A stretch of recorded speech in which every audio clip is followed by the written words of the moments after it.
Good morning, good afternoon. My name is Shiau Chindenis, and I'm a corporate M&A partner. On behalf of the Diversity Committee and the Speakers Subcommittee on Conversations About Race series, welcome to our 10th Conversation About Race. On behalf of the entire K&L Gates community, we also welcome our clients who have joined us for this very important conversation.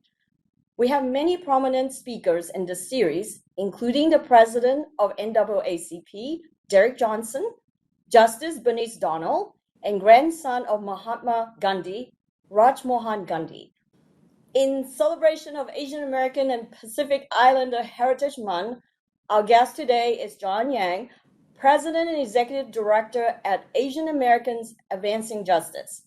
John has a tremendous background and bio, from private practice to public service. At AAJC, John leads the efforts to fight for civil rights and empower Asian Americans to create a more just America through public policy advocacy, education, or litigation. John has been a leader in raising issues facing the Asian American Pacific Islander communities for many, many years, whether it's co-founding the Asian Pacific American Legal Resource Center, or currently raising awareness of aggression towards Asian and Asian hate crimes. The topic is really near and dear to my heart. Why? Because it is personal. Because people like me live it every day. I was in Columbus, Ohio for a shareholders meeting. I was tired and I was ready to go home. On the flight home, I sat next to a person. She clearly did not want to sit next to me. This was during the height of the pandemic. As you know, East Asians were blamed for bringing the virus to America. When I took my face mask off to drink my coffee, the lady started to yell at me. She was super aggressive. So my brain just processed quickly. It went through my head. I'm Asian. Wait, I'm a lawyer. Wait. I'm a large partner at a large law firm. I'm an office managing partner. I'm a leader. Well, should I put my head down and not complain? At the end of the day, the news were full of count of aggressions and, hate crimes. Whether it was right or wrong, I kept silent. I tolerated her aggressive behaviors for 5 hours, and I decided not to eat or drink because I was too afraid. Why do I share my story? Because aggression against Asian and Asian hate crimes are not just on television. It is against your colleagues, your doctors, your lawyers, your law firm partners, your friends. And with that, I turn over to Helen Kim, our litigation partner who knows John really, really well. Personally and professionally for over 20 years, John. From what I heard from Helen, she helped you pick out your engagement ring. And as well as professionally through both of your work through the National Asian Pacific American Bar Association. And we look forward to the conversation, and I'll turn it over to both of you. And Helen? Thank you, Shiau. Yes, John, I'm delighted to be able to have this conversation with you today. And just for clarification, it was the ring you gave to your now wife, not yours. But on that note, John, you've done it all. You've been a law firm partner at Wiley Rein. You were in-house at ITT Toolworks. You were Undersecretary of Commerce under the Obama administration. And now you're the Executive Director and President of AAJC, Asian Americans Advancing Justice, AAJC. So can you please provide a little background about Asian Americans Advancing Justice, AAJC, and its role in the API community? Sure, absolutely. Thank you very much, Helen. And thank you to K&L Gates for having me. Let me also start by saying I'm sorry, Shiau, for what you had to endure, because that is precisely what many of us have had to endure and how we need to combat this together. And the other thing I would say to her experience is, and her response, is that there is no right answer. So I hope that she did not take away from this experience that she did something wrong in not speaking up, or that there was, quote unquote, a right answer. And we could talk about what are the different responses you can engage in, but this has to be a personal decision, right? This has to be something that you feel comfortable with. And there's different contexts for all of this. I want to center us in those individual experiences, because at the end of the day, for my organization, part of it is to represent the Asian American community, and part of it is to empower our community in both the policy level, the large macro level, if you will. But frankly, that doesn't mean anything if it doesn't impact individuals on the ground. So what does AAJC do? I think about our organization in three large buckets. One is advocacy, two is education, and three is empowerment. With respect to advocacy, we litigate. So we are one of the organizations that litigated the citizenship question case when that was proposed for the 2020 census. We litigate voting rights cases, whether it is currently in Georgia or in Arizona, attacking some of the worst voter suppression laws that we have seen. We advocate. So, and I think we'll talk about this later. Recently, or actually almost exactly 1 year ago today, the COVID-19 hate crimes Jabbar Hire No Hate Act was passed and was signed by President Biden. So we work on the Hill or with the administration and getting reforms that we think would be helpful to the Asian American community. Number two is we educate. And when I say educate, it's both the mainstream public as well as our own community. The mainstream public in terms of making sure they understand what the Asian American experience is. We oftentimes get lumped into one, homogenous mass. And we all know that we're a very diverse group, over 50 different ethnicities, over 100 different languages. And part of our job is to educate the community writ large about who we are, is to educate the media about how to tell our stories. So when COVID-19 hit here in the United States in January of 2020, we were pretty quick to reach out to, the Washington Post, New York Times, to make sure they were not calling it the Chinese virus, the Wuhan flu, or even worse derivations, because we knew right away the stigmatizing effects that that type of terminology would have on our community. And then we try to empower. As you all know from all of your different offices, both here in the United States, as well as some of the foreign offices, our Asian American experience is different depending on where you are in the world. And so part of our job is to both empower individuals to give them resources to do things, right? As well as the local on the ground organizations. These are the direct service organizations that do so much of the really important work. So we try to give them fact sheets. We try to help translate materials for them so that they can really reach out to our communities. So in a nutshell, that's what we try to do. Thank you, John. So can you describe for our audience the types of Asian American hate incidents and crimes that are occurring and the reasons for the apparent increase? Yeah, that's an excellent question. Actually, Xiaoyan's experience is in some ways very typical. So when we talk about anti-Asian hate, and I appreciate the way you phrased it, Helen, it's not necessarily hate crimes. Frankly, the reporting that's been done by Stop AAPI Hate, one of our sort of partner organizations, if you will, that we work with, reported that only about 10, maybe 15% of the incidents that are being reported to them, and this is true for the data that we see as well, would qualify as a crime. And especially for the lawyers in this audience, you understand the difference between an incident and a crime. But even if it doesn't rise to the level of a crime, that we shouldn't minimize the impact it has on the victim. So the other 85% does go to name calling. We've had many incidents of spitting. We have incidents of what we would call shunning, people that purposely and very deliberately walk away from where we are walking or tell us to move aside, if you will. We have had incidents where people are denied service, whether it is at a restaurant or at a hotel where they are questioned about where they are from. So those are the types of incidents that we are seeing, across the board in all sorts of parts of this country, as well as internationally. We've worked with a couple of groups, one in England, one in France, that have been seeing similar trends. They don't have the exact data that some of us do, but they definitely have seen this spike. So what has caused this spike? Number one is COVID-19. I mean, because COVID-19, sort of the public reports have shown that it has come from China, from Wuhan. There are some that have associated this with Chinese culture or something endemic to Asian Americans or Asians as a whole. We all know that that's not true. The World Health Organization, the CDC, have talked about how stigmatizing that is to sort of associate a virus with a particular region. But certainly we saw that effect here in the United States about the spike in anti-Asian violence, anti-Asian hate, as being contemporaneous with the spread of COVID-19. But the other thing I really want to remind people of, or make sure that people understand, is that even as COVID-19 enters a different phase, if you will, we do not expect Asian hate to decrease. Frankly, we do expect that's going to remain at similar levels. Why is that? Reason is history.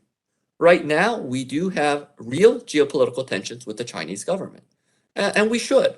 Whether it is the way they treat the Muslim minority, the Uyghurs in Xinjiang province, whether it is how they are approaching democracy in Hong Kong, there's absolutely things that the Chinese government is doing that we should be critical of.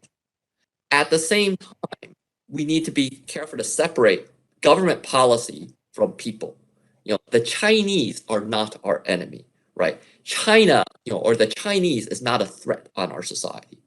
The Chinese government provokes certain challenges, absolutely, but we need to separate those two. And it's important to recognize that this has been true historically. Every time we've had foreign tensions, foreign disputes, especially with countries from Asia, Asian Americans here in the United States have faced backlash. Whether that is in World War II, that led to the incarceration of over 120,000 Americans of Japanese descent, whether it was post 9/11, when we saw the backlash against the Arab, Middle Eastern, Muslim, South Asian American community, or for many of you in the audience that probably know the story of Vincent Chin, who was a Chinese American murdered in Detroit by auto workers thinking that he was Japanese American and responsible for their loss of the auto industry in the US-Japan auto trade wars in the early 1980s. So all these tensions have produced that backlash. And we have to remember that history because that certainly should inform how we talk about these issues and what we are facing today. So, John, you mentioned that about a year ago today, in fact, on May 20th, 2021, President Biden signed into law the COVID-19 Hate Crimes Act. So what does that statute do, and what's the relevance of that statute? Yeah, so it's interesting because for a lot of our community, we celebrated that. But frankly, if you ask the average Asian American, or certainly the average American, they don't know what that actually did. So number one is it doesn't create a new crime, because once you hear hate crimes legislation, you think, well, are we creating a new category? The reality is no. We do have laws on the book that already help with respect to hate crimes, crimes generally, etc. What this law does is threefold. One is better data.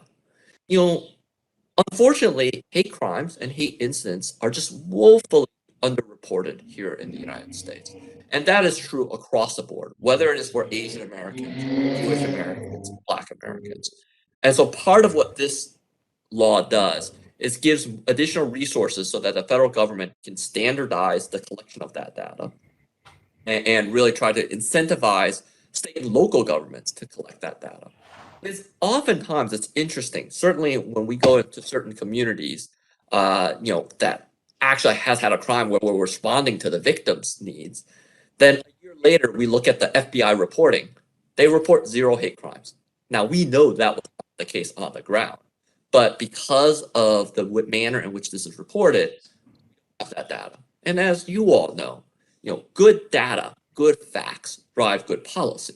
So for us, that was one important piece. The second important piece is really making sure that there's a community response. And what I mean by that is making sure that the government invests in local communities. Again, a lot of what is happening on the ground doesn't rise to the level of crime, or even if it does, the victims have no avenue for response. And when I say response, we're talking about healthcare, we're talking about mental health. And so part of what this law does is ensure that the federal government is able to give both more grant money to local communities to help address that piece, as well as ensure that it is something that the community actually can connect with. one of the things we talk about is there are times that law enforcement is not going to be trusted, right? And to make sure that they ground some of these policies in what we might call alternative policing, community-based policies. And then the third piece that was especially important to us was language access. Because again, when we're talking about whether it's data or response, oftentimes for our community, we're not able to engage because of that language deficiency. About a third of the Asian American population is what's considered limited English proficient. Again, we all know that even for the average American, non-lawyer, if they were faced with a crime of any sort, to navigate the legal system is something that would be very difficult for them. Now, imagine doing that if English is not your preferred language, is not your natural language.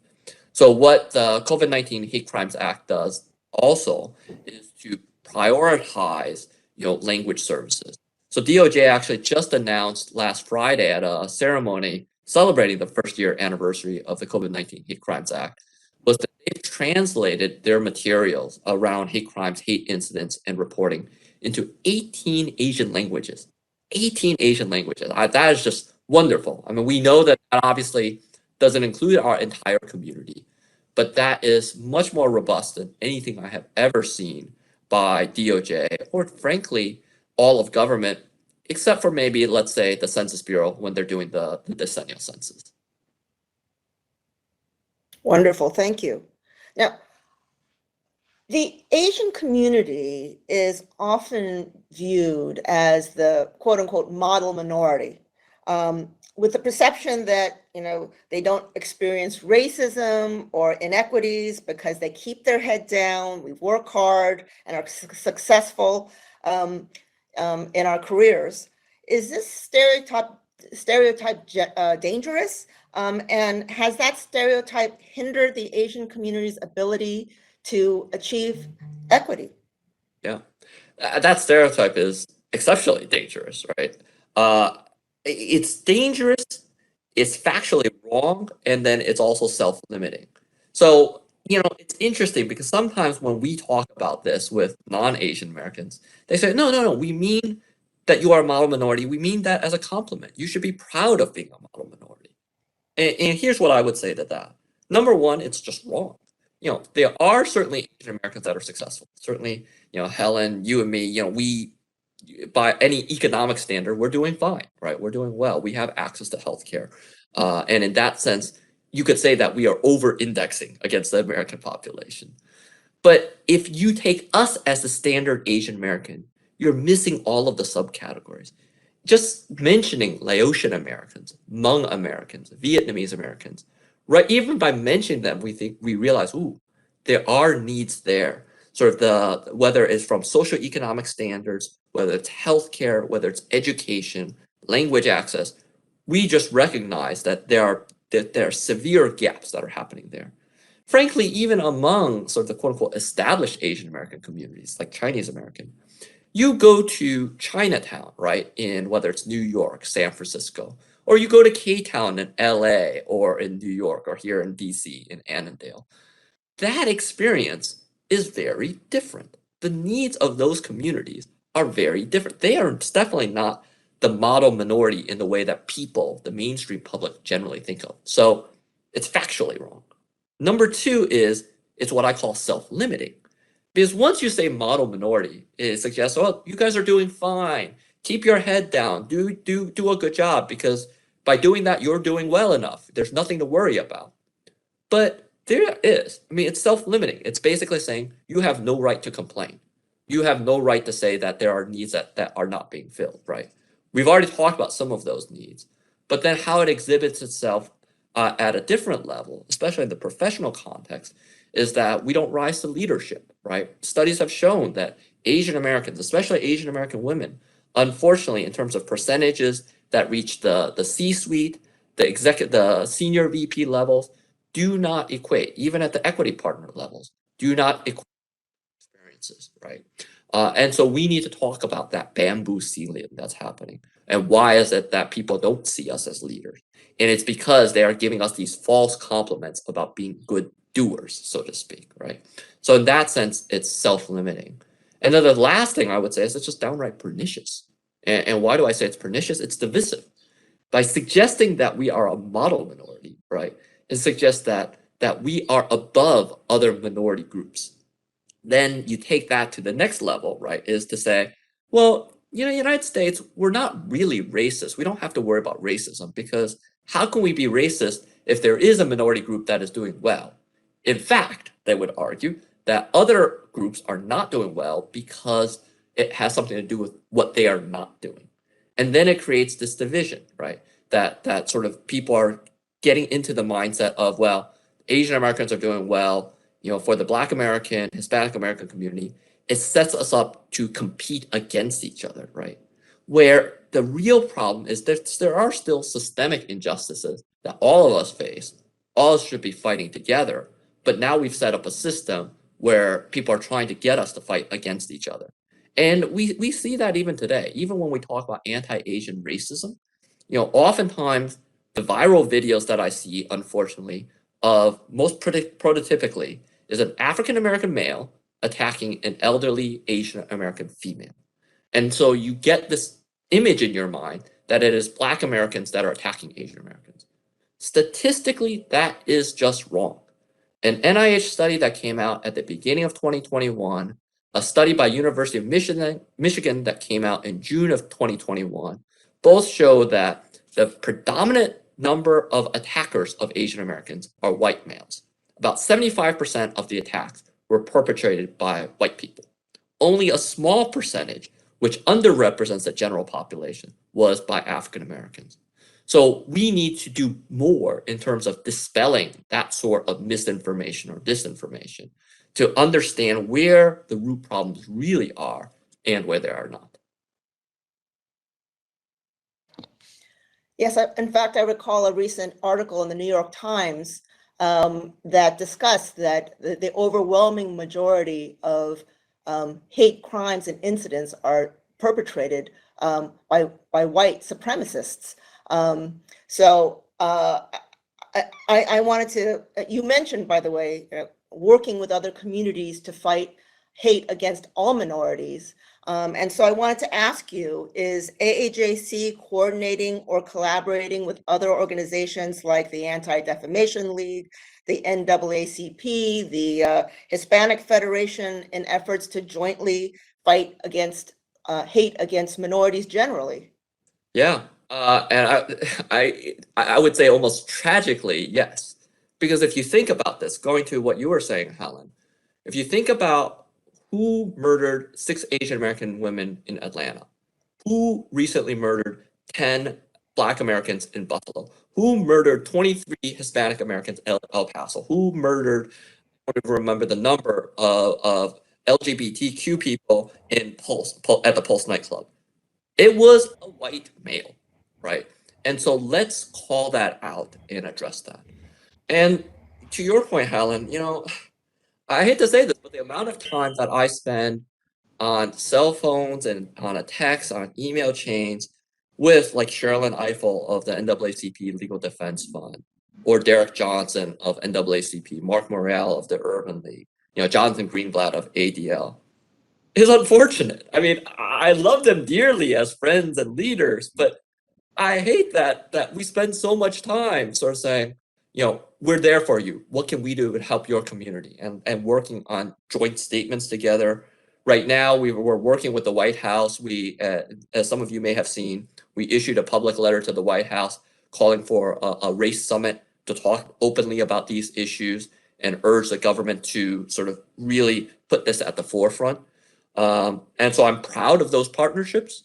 I'm proud of the work that we do together, but as you can tell by my voice, I'm also frustrated and angry that all of us need to confront this together. In fact, just yesterday, I tweeted about the fact that, in response to a statement issued by Tom Sines at MALDEF about the Uvalde tragedy, it's like, I want to stand strong with them, just as I stood strong with the NAACP Legal Defense Fund last week, because I know that in another couple of weeks, it might be my turn again. That's what we're dealing with right now. For the benefit of the audience, I wanted to mention that we will take questions. If you have questions you want me to pose to John, the chat box is open. So feel free to pose questions that are in addition to the ones that I'm asking of John. So John, I wanted to now ask you, what can workplaces do in support of their AAPI employees? Is there something that workplaces can do? Well, so conversations like this help. I think that they help. That you having your ERGs, your affinity networks talk about these issues, and especially sort of like for professional organizations like law firms, corporations, being able to confront some of the uncomfortable things too. I talked about the fact that oftentimes people try to create this tension between the African American and Asian American community. For us to talk openly about it. One of my best conversations I had, in an interview setting was with Sherilyn Eiffel at the Legal Defense Fund. We did this Washington Post Live event.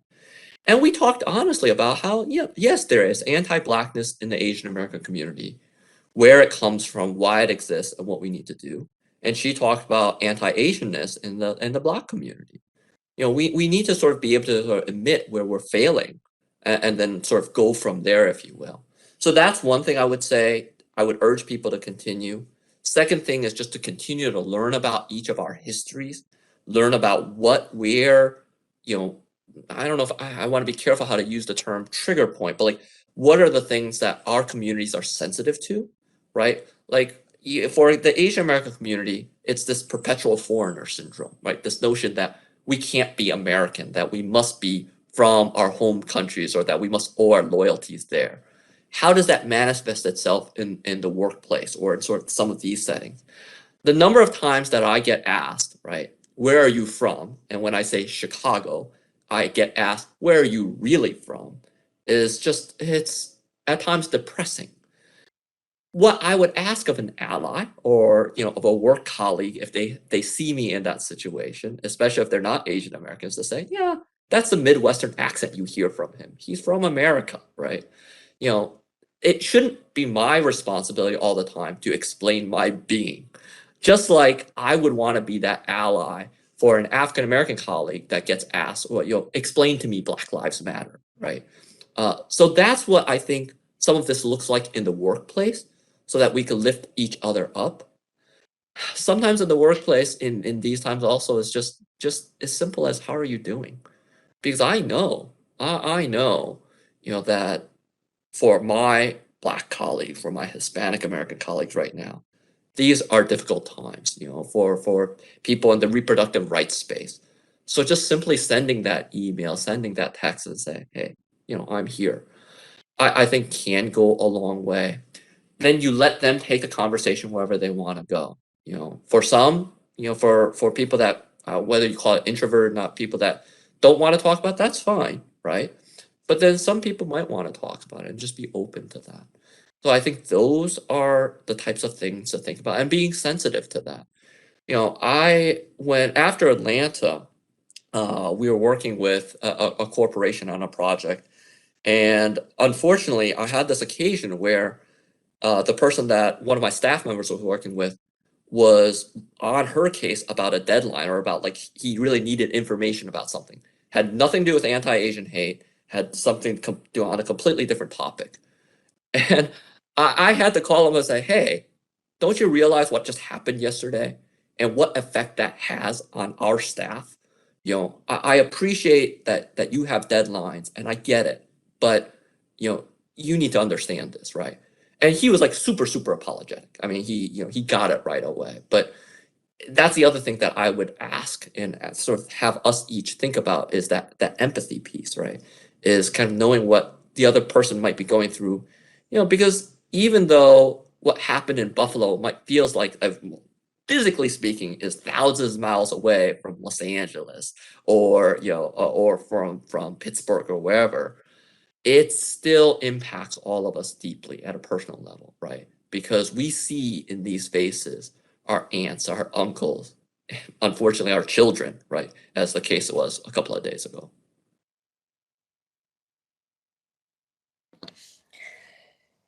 You know, John, when you were mentioning about people asking, like, what are you? Who are you? Where are you from? It reminded me, actually, even my husband, when we were dating, he asked me, what are you? And I remember telling him, I'm American. I'm as American as you are. And by the way, for those of you in the audience, he's a nice Jewish boy. I mean, white guy. So, but that was my first reaction. It was like, excuse me. I mean, and I know people are asking in a friendly way. Right. They want to know your ethnicity. You know, what makes you up. You know, who are you? But it is troubling that we have to explain ourselves in that way, even to friendly people. Yeah. And that's a great point. And your example is a great one also, is that when people ask me that, I don't think they're racist. I want to be very clear about that. And I don't want anyone to feel bad about having asked that question in the past, because it often does come from a good intent. But here's where sort of that intent sometimes hits against the impact on the individual involved. And so what I'm just asking for is some awareness of that. And if someone asks me, "Oh, look, I'm just very curious. I'd love to know your ethnicity," or whatever it is, right? There's a way to ask that so that it gets to a place where people can open up, because I certainly love talking about the fact that I'm Chinese and everything about myself, but there's a way to do that with empathy, with some type of sensitivity. You know, when we're in conversations with friends and allies, we can control that conversation to a large extent. But what about social media, the misinformation on social media? How do you control that, or respond to that, or try to inform those who are truly ignorant? Great question. And so there's number one is within your circle of friends, right? If your friend is, inadvertently pushing forward something that's factually inaccurate, I would ask people to just ask them to correct their, tell their friend, I don't think that's right. Give them an alternative source, try to set them right. Frankly, within the Asian American community, this is where we have to have difficult conversations with our parents. If we talk about anti-blackness, frankly, some of that is rooted in our older generation. And so being able to have that difficult conversation, sort of changing some of their stereotypes about different communities. So there's that piece. But then on the broader social media context, it's harder, right?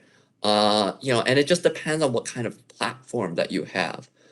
The other thing I would really encourage people to do, though, is also think twice before you forward something to sort of say that that's wrong. Because one of the things that studies have shown is that when you try to correct misinformation, oftentimes people still see the misinformation first and discount the correction. So, like, if you talk, and I know I'm getting into the weeds a little bit here. I mean, this is work that actually our organization does. There's this matrix that you have to use of, okay, how much of this misinformation is already out there? Because if it's hit a certain level, then yes, you have to confront it directly and inoculate it, right? But if it's still at the micro level, it's almost better to ignore it, because if you try to correct it, you're just giving it more airspace. I know that's a complicated answer, but I think the key, at least for many of us, that sort of in our individual spaces, is to just make sure, sort of when we're talking to our friends, our colleagues, our fellow law firm associates, partners, that if we do hear something a little bit off, you already have a trusting relationship, so you could correct it or like push it a little bit in a gentle way, rather than being in a neutral space of social media where it just becomes a lot harder.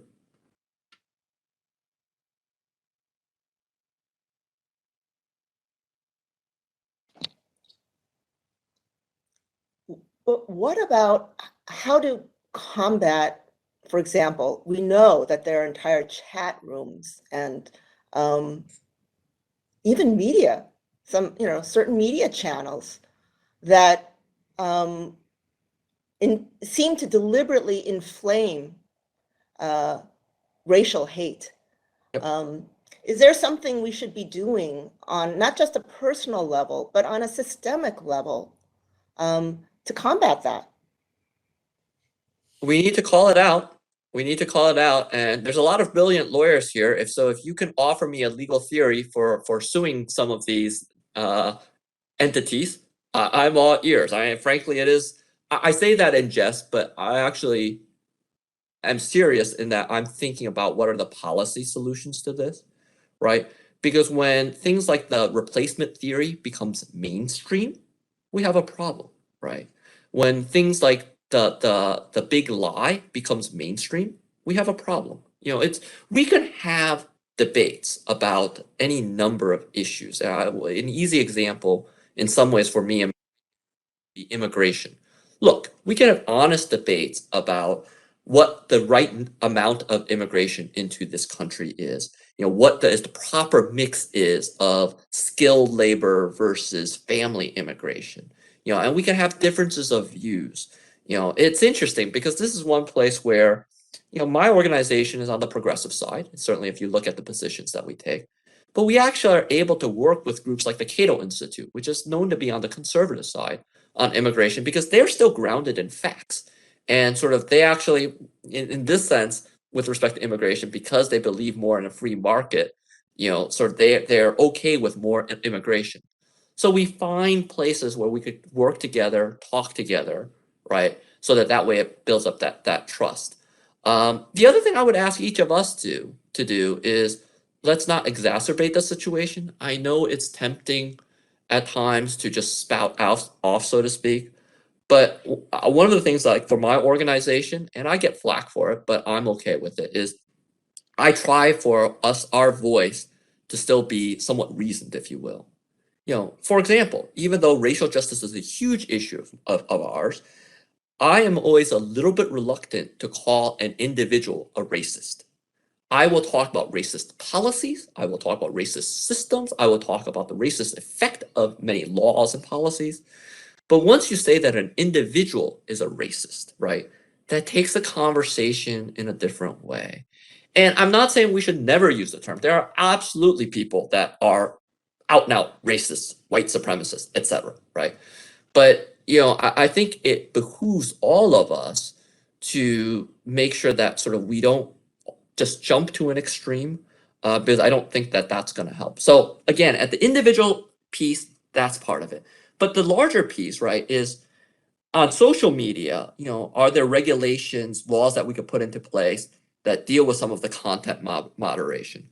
For those that are in the telecom world, there's something called Section 230, which allows immunity for platforms, right? Can we modify that? I think there are some reforms that we can undertake there. In the mainstream media place, I wonder whether FCC, whether the FTC can play a greater role in some of these in terms of sort of truth on airwaves types of issues. It's a huge problem. It's a huge problem. And I don't think that there are easy solutions, but I do think we are at a moment that we need to really think hard about that.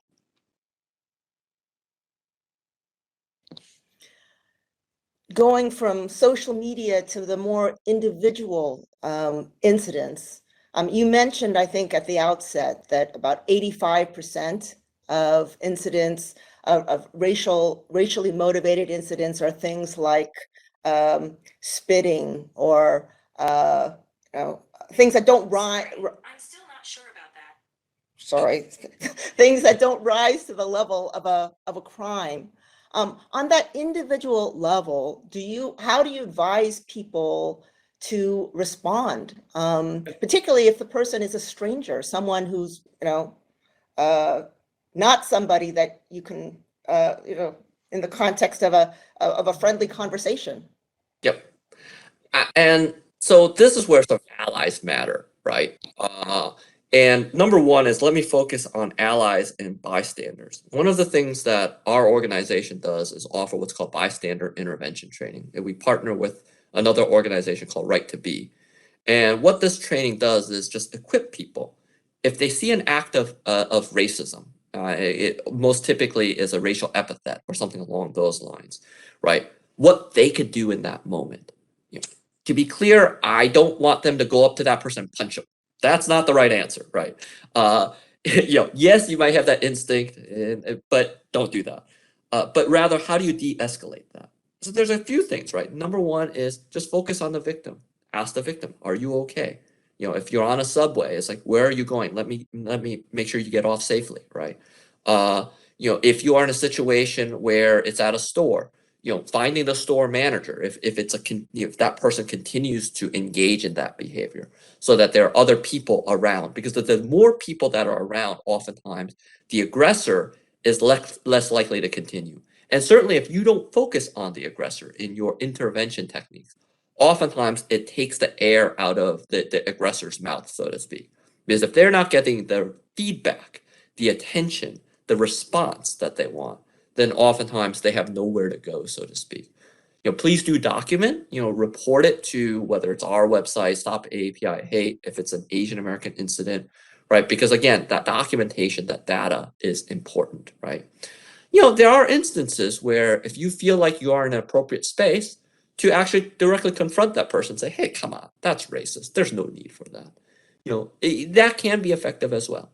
So I don't minimize that, but again, I want people to do what they feel comfortable with. If you are the target, if you are the victim, some of the same things apply, right? Is number one, I would say, remember for yourself, don't take it personally. I know that sounds a little bit odd, but frankly, this is a problem for the aggressor. You could have been anyone, right? It's not that you did anything wrong. You should not be questioning your identity. It's not about you, it's about them. But then in terms of how you protect yourself, sort of try to make eye contact with people around you, because then that hopefully draws them in to help you a little bit, right?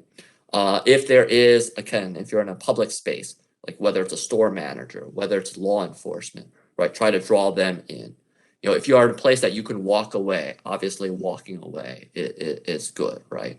And again, when you walk away, don't go to somewhere that is more isolated. Go to somewhere that is more public, more open, because there are going to be incidents where the person will try to follow you and just keep on taunting you and keep on making remarks. And again, it depends. It just depends on sort of the space that you're in. I mean, for Xiaoyan's incident, I appreciate what she said also, because she's going to be on the plane for 5 hours with her. So like, if you were to directly confront that woman in that context, I don't know how that would have gone, right? It's pretty difficult. So there's no right answer. It's also your own comfort level, and it's what your surroundings might help you to dictate. Right. I'm sure Xiaoyan did not want to be there was an Asian doctor that was once hauled off a plane. I mean, you never know when the incident gets escalated, how that's going to turn out. So there's always that fear. But at the same time, there are people, I know we face these incidents every day in, day out, even in the workplace. People who assume we're the translator, we're not the, right? We're not the lead lawyer either on the case or we're not the lawyer, we're an assistant. They always, not always, but so often times we're assumed to be somebody else, not who we are. How do we combat those kinds of things? So this is why representation at all levels matters, right? And not is it only true in the law firm. Certainly having more Asian American partners, more minority partners helps dispel that image, right? And to talk about these issues openly helps to dispel that image. Undergoing sort of implicit bias training, there's some wonderful organizations that do that sort of work, can help that. But this is also where very public images, you think about TV shows, you think about making sure that those shows show Asian American judges, Asian American lead lawyers or prosecutors or public defenders, then that starts to dispel the image that an Asian American in the courtroom is automatically going to be the translator, the witness, or the defendant, right? Because the more you mainstream the images of all of our different communities, then it feels more natural to, or feels less natural to assume a particular identity for an individual that you encounter. Right.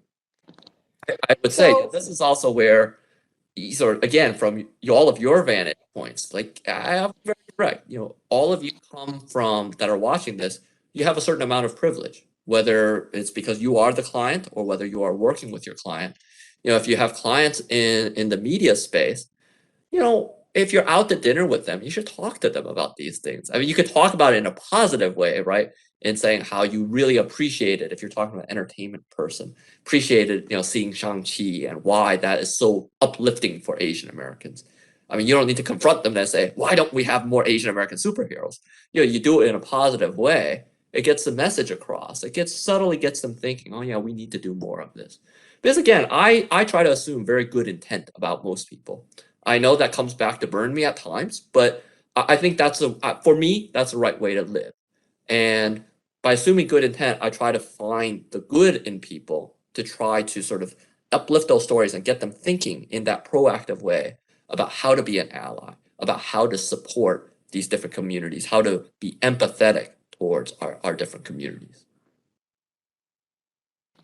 So going to that very issue, so what is the call to action for all of us, for Asian Americans, for allies, for our colleagues? How can we best work to further inclusivity, because we are all facing similar issues? The easy thing is do something. I don't care what, just do something.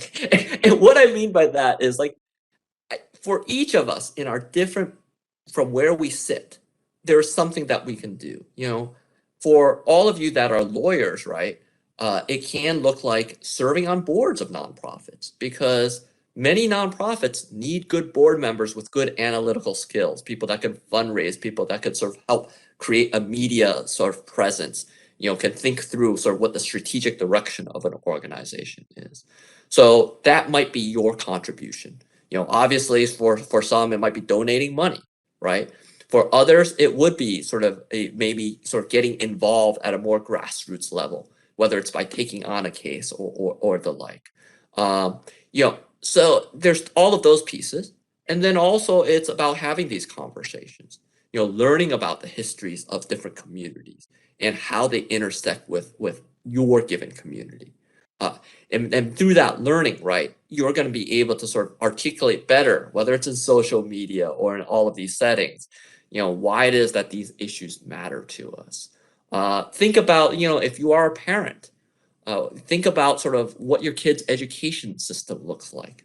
What I mean by that is on a very granular level. We're at the end of Asian American Pacific Islander Heritage Month, but did you ask your teacher, is there a day, at least a day, where you're teaching something about Asian American history?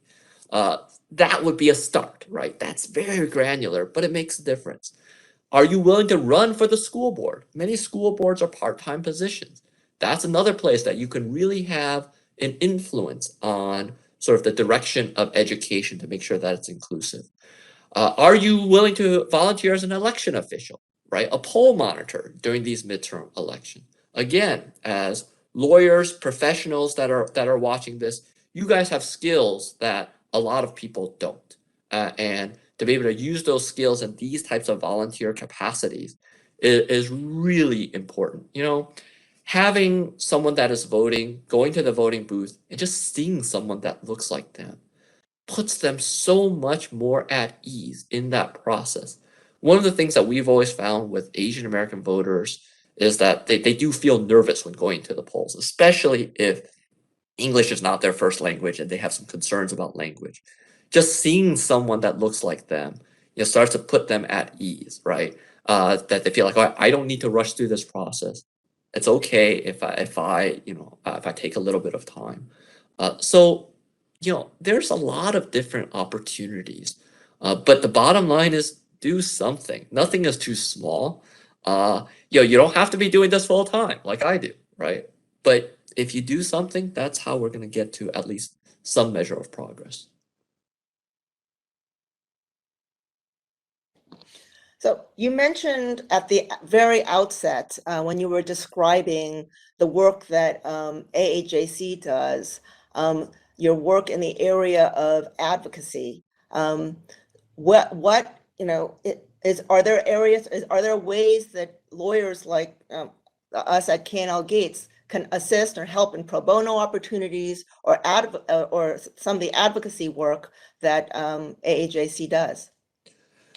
Yeah, I think there are always opportunities. There are amicus briefs that come up. There are times that we need to partner with counsel on litigation. Sort of on the litigation front, there's those pieces. For those of you that have government experience, it's thinking through, because there are going to be times that we need to think through what a government policy looks like, analyze legislation that is coming through. My organization has about a staff of 35.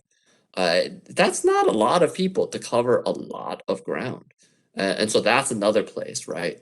But frankly, even, and again, this is not just for AAJC, but a lot of our organizations is we need good contracts lawyers, people that can serve almost like as a general counsel to review contracts that we have, whether it's a lease, whether it is with a vendor of some sort, someone that is designing our website. So yeah, I think the opportunities are many, whether it's with us, whether it's again with even smaller nonprofits, and in fact, if anything, not to turn away help, so to speak, but think about your whatever communities that you live in, because I think some of these smaller nonprofits are the ones that really could benefit from your expertise, your experience, to help them take their work to that next level, if you will.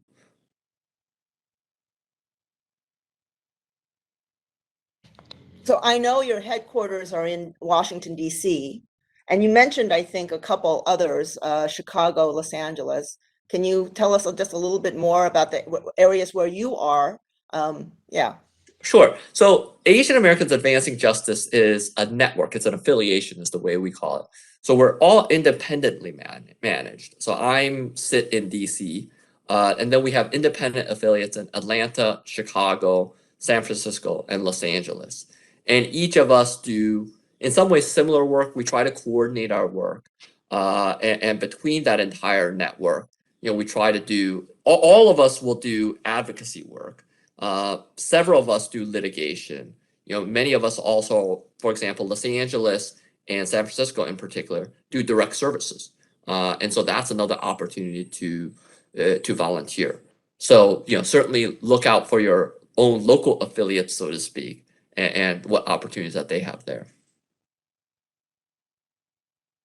And does that work include representing victims of hate incidents and hate crimes and that kind of work, in addition to, say, advocacy?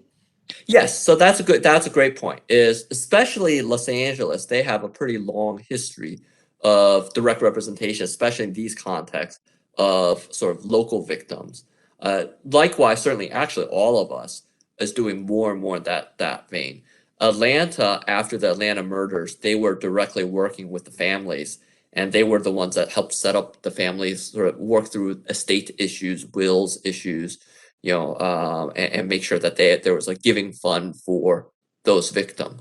So we try to do what we can. I mean, I think the other thing is also each community is different in terms of what the existing infrastructure is. Los Angeles has a pretty robust infrastructure already for the Asian American community. Atlanta is still growing, and so in some ways, sort of, they even provide a much greater set of services. For example, during COVID-19, they actually had a food bank that they did food delivery for some of the Asian American residents there early on during the pandemic. So it just does vary by area. So I know that in our conversation so far today, we have focused primarily on the responses to anti-Asian incidents in the United States. But could you take a moment to address some of the incidents that are happening globally, and to what extent you are coordinating or collaborating with entities abroad? Right. So we have certainly been contacted, like I said, by a group in Paris, a group in England, that have seen similar things, and they saw our work here, especially around some of the bystander intervention training. So they're kind of thinking about how to partner on that. Actually, again, with our partner organization, Right to Be. Um, and I can't say that there's a real developed infrastructure there in terms of how we're coordinating that response. But more than anything, we're just sharing stories, sharing anecdotes, and sharing framing of these issues, right? And that's where this perpetual foreigner framing comes from, in part, because that's something a common tie in all of these countries is Asian Americans not being viewed as being from that country, right? The model minority myth actually is another somewhat common tie, is that in many of these countries, Asian Americans are seen as overachievers, if you will, or the like. But even that somewhat breaks down a little bit because, for example, in England, there is a very vibrant Indian American community, but how they arrived in England was not through high skilled labor, right? It was more, unfortunately, through as servants to the upper class or serving in very elite households. So it does sort of we have to talk through sort of what it means in each individual country, and it's been fascinating to learn about some of the different things that we've been seeing in different countries.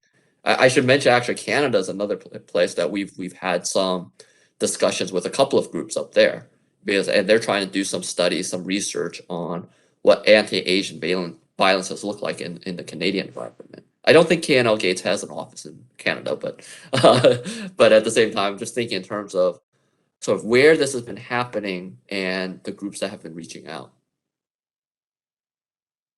And have you been getting the sense that the recent increase in anti-Asian incidents, particularly during the pandemic, that has extended beyond the U.S. borders? That other countries have shared that experience, or no? Oh, it absolutely has. It absolutely has. I'm sorry that I forgot to mention that. I think that's what caused all of us to sort of people to start contacting each other is, and there are some well documented incidents of knifings in Paris and England where Asian Americans have been targeted, right?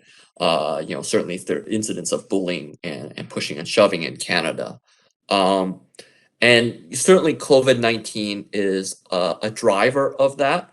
But again, some of this, if you look at whether it's immigration patterns or again, some of these geopolitical tensions, especially if you look at England, how they've been trying to deal with the Chinese government, that has also been a driver for some of the hate, some of the discrimination that we've been seeing. So, John, I can't believe this hour has already gone by. We have just a couple minutes left, and so I just wanted to ask you if you had any final thoughts that you wanted to share with us. I think the final thought is what I shared a little earlier, which is just do something. I mean, I really appreciate the time that we've spent together. It's always fun to talk about these issues, or maybe fun's not quite the right word, but it's very valuable because to get to some of the systemic solutions that we need, right? Especially if you're talking about misinformation, disinformation, it's going to take all of us, and it will take these quote unquote small acts that put together really start to change our attitude about some of these issues. And it can't be top down, so to speak. It can't be just simply policy. The policies don't matter unless people believe in them and people actually implement them. So, in that sense, all of these types of conversations just help so much because at least we start talking about it. And I hope that afterwards, all of you amongst yourselves talk further about it, and we can go from there. John, so I want to thank you so much for joining us. And I know that we are very supportive of you and your work. For those of you who may want to contribute either through pro bono work or by way of donation, I think Ashley, if you can post in the chat box, I think there's a link to be able to make donations to AAJC. And I thank you so much, John, for this very informative conversation. We really appreciate you. Thank you so much, Helen. Very much appreciate all of you as well.